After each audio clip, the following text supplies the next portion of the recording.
दरबार को धन्यवाद, क्योंकि मैं जुड़ी हुई हूँ इस दरबार से, इसलिए। गुरुजी, हमारे डीएनए में 3 लोग हैं। मैं उड़ीसा से हूँ, खुर्दा डिस्ट्रिक्ट से। मेरे दरबार में मेरी डीएनए में 3 लोग जुड़े हुए हैं। मैं और मेरे सास ससुर, जो कि आए नहीं है, और वो भी मेरे साथ बात नहीं करते हैं, कांटेक्ट में नहीं है, क्योंकि मेरा पति का जो है ना अकाल मृत्यु हो गई है। इसीलिए मैं उनका मुक्ति देने के लिए यहाँ पे आई थी, मगर वो जो बात नहीं कर रहे हैं, इसीलिए वो जाना बात नहीं कर रहे हैं। अब डीएनए में कितने लोग हैं? आप हैं, आपके सास ससुर हैं, उनको पता नहीं, उनको मैं डीएनए में 3 लोग हैं बस। हाँ। ऐसे आँख बंद करके अपने पतिदेव को चेहरा देखो, दिखता है?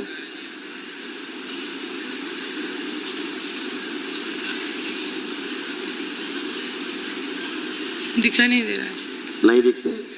यही दरबार का प्रमाण है। बोलते हैं अगर आपके दरबार में आकर के पितृ की मुक्ति हुई है तो आप अपने पितृ का चेहरा भी नहीं देख सकते, चेहरा भी नहीं दिखेगा। यही प्रमाण दरबार देता है रोज। यही बोलते हैं कि आपके पितृ मुक्त हुए तो आप उनका आंख बंद करके चेहरा भी नहीं देख सकते।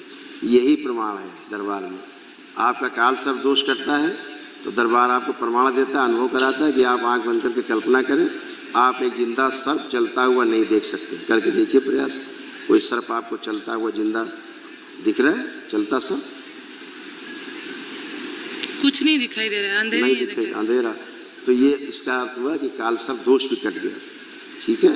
कोई गंदी स्मृति नहीं है आपके अंदर, कोई गंदा भाव नहीं है, कोई गंदा विचार नहीं है।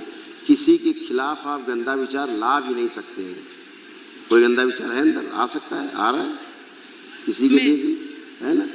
तो आप हर तरह से अच्छे पति की मुक्ति हो गई आपकी। आज इसके लिए आप आए थे, उनकी मुक्ति हो गई। गुरुजी, और कुछ पूछना था आपसे। हाँ, पूछिए। गुरुजी, मेरे जो पति है ना, उनका जो अकाल मृत्यु है, ये दुख मुझे अच्छा है, दुख में हूँ मैं अभी, मतलब। अच्छा ठीक, उनके बारे में सोचिए तो हम बताएं कैसे। नहीं, ये नहीं पूछना था मुझे। पूछना था कि गुरुजी, उनका जो अकाल मृत्यु हुआ वो किसी लिए हुआ? पितरों ये पितरों के दोष है या और मुझे लगता है कि मेरा दोष है, कुछ मेरा कर्म भोग था। ये कुछ ऐसा कुछ नहीं होता, पितृदोष। मेरा शारीरिक असुविधा से मुझे, मेरा जो मानसिक तनाव है, मानसिक पति के लिए जो 2 साल हो गया, इससे मुझे बहुत दुख।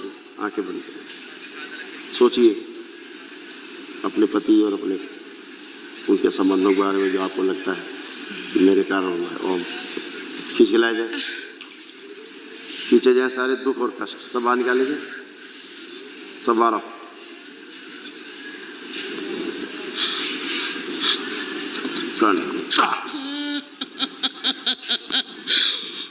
सारे दुख और गहरे से सारे दुख बाहर निकाल दिए जाए, सारे सब नष्ट कर दिए सारे दुख।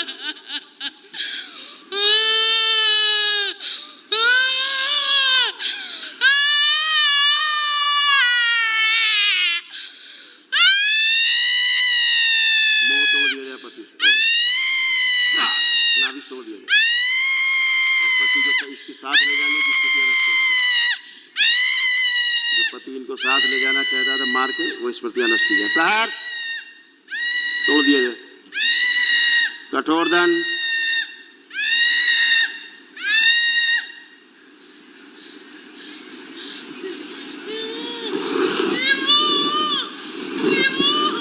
डीएनए से तोड़ दिया जाए पूरी तरह, तोड़ के अलग किया जाए नाभि से, डीएनए से बाहर किया जाए। मुक्ति, मोह तोड़ दिया जाए।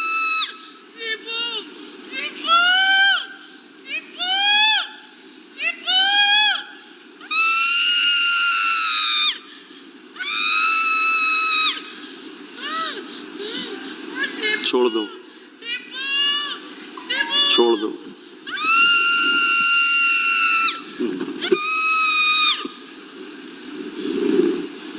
शुद्धि, होश में लाया जाए पूरा। 5 बार बोलिए ओम नमः शिवाय, और करवट लेके उठ के बैठिए। ओम नमः शिवाय, ओम नमः शिवाय, ओम नमः शिवाय। करवट लीजिए, करवट लेके उठ के बैठिए।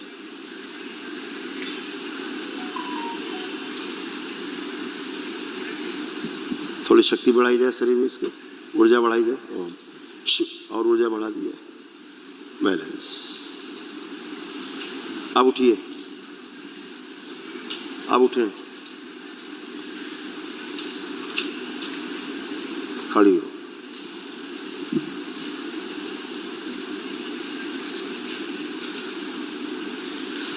पति की मृत्यु पर आप रोई नहीं थी, नहीं रोई थी ना? आज वो स्मृतियां निकली जैसे भगवान परशुराम की निकली थी, ऐसे ये आंसू निकलना बहुत जरूरी होते हैं। ये स्मृतियां हैं। मृत्यु में नहीं रोई थी, मगर हर दिन रोती रहती हूँ, 2 साल हो गए। मृत्यु के समय नहीं रोई थी, वो समय की स्मृतियां अब नष्ट हुई। खुश रहिए, प्रसन्न। मैं चाहती हूँ कि मेरा आगे का जीवन कैसा रहे, मुझे कुछ समझ में नहीं आ रहा है बाबा, आप मार्गदर्शन अभी कीजिए। अच्छा रहेगा, परेशान मत। मैं चाहती हूँ कि मेरा पति मेरा बच्चा बन के फिर से वापस आए, जो कि बहुत शक्तिशाली, गलत इंटेलिजेंट। विचार, गलत धारणा, गलत विचार। ये क्यों गलत है? इसलिए गलत है, प्रकृति विरुद्ध है।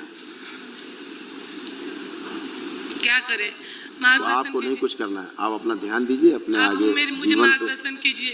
अपने जीवन पर आगे ध्यान दीजिए। कैसे? पति अपने मुक्ति पथ पर हैं, अपनी यात्रा पर हैं। वहाँ सबका जीवन अलग अलग है, ठीक है, सब कोई अलग अलग है। क्या करें?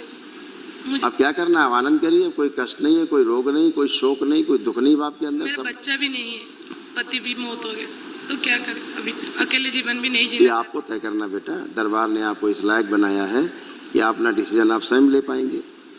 ये तो डिसीजन आप स्वयं लेंगे ना, अब क्या करना है। अभी तक तो आप होश में ही नहीं रहते थे, अभी तक आप पूरी होश में ही नहीं होते थे। आज पहली बार तो पति की मृत्यु के बाद आप होश में आए पूरे।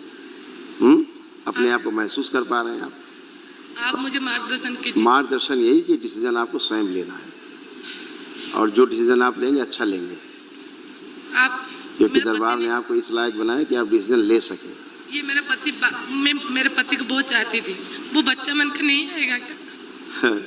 जिसको चाहती थी वो दूसरे शरीर के लिए यात्रा करेगा। खुश रहिए। मेरे से नहीं जुड़ी। खुश रहो बेटा, मोह नहीं। मोह से जिसको मुक्ति होती है उसे तकलीफ होती है। अभी मैंने मोह तोड़ा है आपका, उससे उसको तकलीफ हो रही थी, मुक्ति के बाद भी आपके मोह के कारण तकलीफ हो रही थी, अभी तोड़ा हमने आपको उससे, है ना? तो मोह से जिसको मुक्ति मिलती है उसे तकलीफ होती है, इसलिए मोह नहीं। मोह भी मैंने अभी आपका तोड़ा है, ठीक है? इसीलिए मुक्ति नहीं मिलती लोगों को, फिर आप लोगों को कष्ट होते हैं। जो कष्ट होते हैं उसको, वही कष्ट आपको होते हैं, पितरों के कष्ट, फिर उसे पितृदोष कहते हैं। तो मोह नहीं करना है। कल आप महावन करिए पहले दरबार की ओर से, जो निःशुल्क कराते हैं, तो असाध्य स्मृतियाँ भी नष्ट हों आपकी। एक स्लिप लीजिए, कल प्रातः कल महावन करिए। अगर आपके भी जीवन में ऐसे उतार चढ़ाव चल रहे हैं, आप भी